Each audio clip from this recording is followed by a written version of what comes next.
En 2017, c'est en Nouvelle-Calédonie que Marine Le Pen avait fait son meilleur score en Outre-mer.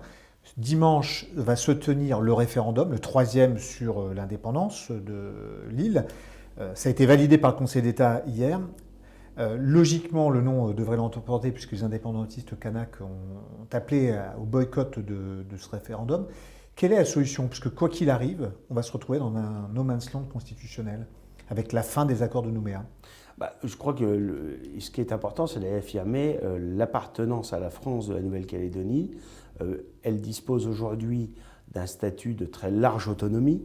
L'État, un peu comme en Polynésie d'ailleurs, assure en Nouvelle-Calédonie essentiellement les fonctions régaliennes, mais avec une large autonomie. Le fait que ce soit un territoire très éloigné de la métropole, avec des spécificités nombreuses, y compris sur le plan économique, justifie sans doute ce statut d'autonomie, mais évidemment, faut pas que, je pense qu'il faut fermer enfin la porte à l'indépendance, c'est-à-dire à la séparation.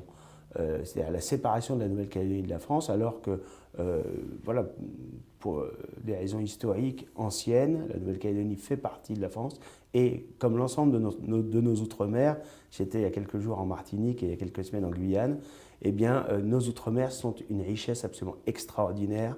Il est regrettable que l'État n'assume plus ses fonctions régaliennes en outre-mer et laisse un certain nombre de nos départements et territoires d'outre-mer livrés à l'immigration clandestine, je pense à Guyane et à Mayotte, et n'assume pas ses fonctions d'aménageur du territoire et d'organisateur des filières économiques pour structurer notamment les filières de l'économie de la mer qui permettront le développement de l'outre-mer. On a 11 millions de kilomètres carrés d'eau territoriale, le deuxième espace maritime mondial grâce à nos outre-mer. Il s'agit de le valoriser et d'arrêter de traiter l'outre-mer soit comme un boulet, avec mépris uniquement ou avec condescendance, simplement parce que l'État s'est désengagé et a abandonné l'outre-mer depuis des décennies.